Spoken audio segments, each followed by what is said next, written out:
From the News Channel 5 network, this is OpenLine.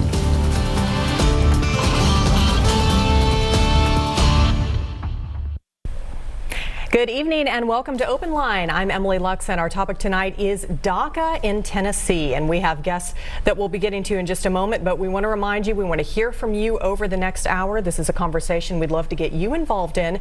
We hope that you'll give us a call. That number will be on your screen, 615-737-PLUS. Give us a call with any of your comments, questions, or concerns. We'd love to involve you in our discussion tonight. Now I want to introduce our special guests tonight. We have Molly Haynes from the Equal Chance for Education group, as well as Stephany Castro, who is a dreamer. We're excited to hear your stories, but let's start with the Equal Chance for Education. Just tell me a little bit about that group, what you do. Sure. So we are a 5-year-old nonprofit 501c3 organization in Nashville, providing scholarship support to dreamers throughout the state. So to date, we've had 306 students who have gone through our program. We partner with private and public institutions to provide funding for them so that they can get their degrees. And tell me a little about some of those success stories. It must be incredible to be able to watch that start to finish. Our students are doing incredibly well. We've had 38 students now graduate our program, and they've started their careers in medical school and law school as nurses at Centennial and St. Thomas. We have law students, we have teachers, we have social workers. So they're really giving back to their communities and also contributing in our economy as young, diverse leaders. So we're super proud to see their success. Stephany, one of our success stories here. Tell me a little bit about your background and how you got involved in this organization. Well, I come from Honduras, and so I'm obviously a DACA recipient, and I got involved with ECE when I was applying to college. I went to visit a campus where Cumberland University, and they explained to me about the connections that they had with ECE, and I went back to high school and where I was in with my teacher, and we walked through the process. I applied, and they told me about the opportunity that I could have with ECE. And how has that changed your life? A lot. I mean, I'm in college right now, and that's something that I mean, it wasn't my plans, but it wasn't like reachable. And ECE helped a lot because they helped my parents financially.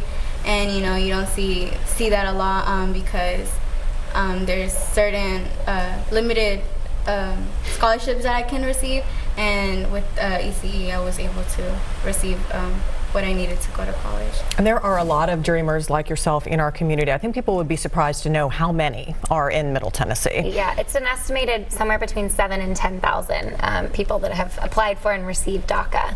And the reason that our organization was started because students like Stephany, who were really high achieving in high school, didn't have equitable access because of their legal status. So we don't have in Tennessee what's called tuition equity. So she's considered an out-of-state student. So for example, at Nashville State, where Tennessee residents can go for free with Tennessee Promise, she would be charged $28,000 for 2 years of community college. She's also not eligible for any sort of financial aid, state or federal, or any student loans. So there's a huge financial barrier, making that very, very hard for our dreamers to go to school. Obviously a big difference there to have that extra money, right? That goes a long way. Well, we know this is a really hot topic this week because of course the Supreme Court is going to be taking up the issue. They will be hearing arguments regarding the fate of DACA.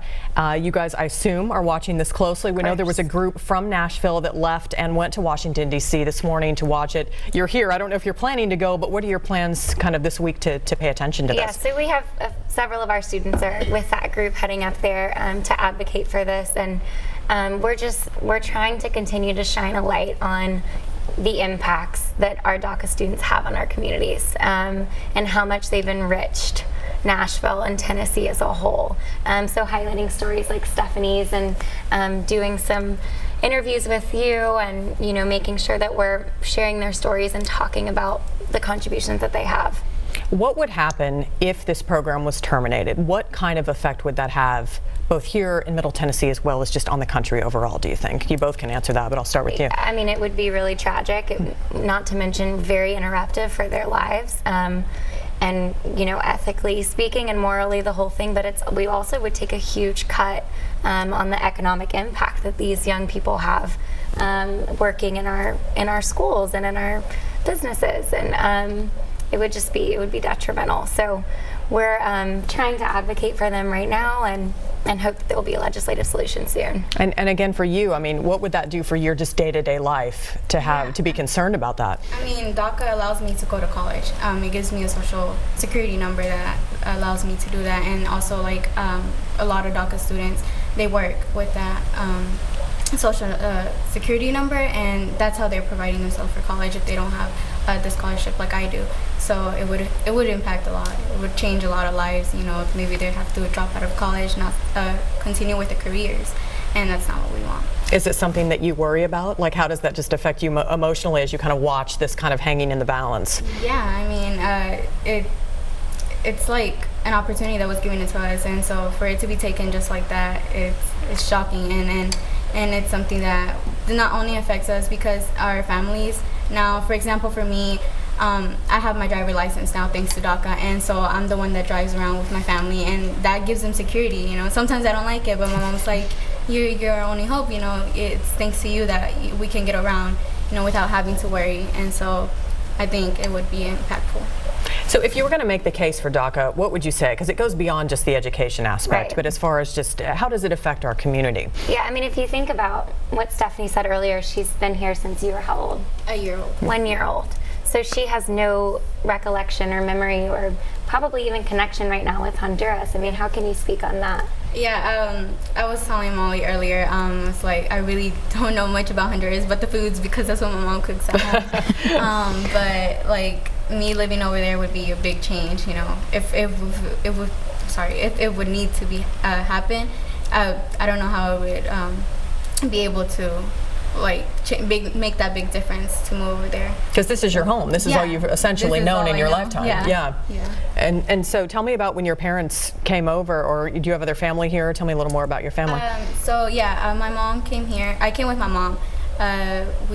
She's the one who told me. She came in a train, and there was a lot of walking and days without food. And we came here. We first arrived to North Carolina.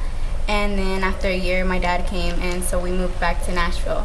And from there, you know, this has been our home. My brother grew up here, and he's 10 years old now. So it would also be a change for him. You know, he knows really nothing about there. So yeah. Yeah, so certainly something that you guys are keeping an eye on. Now, we want to also mention kind of Tennessee's connection to DACA.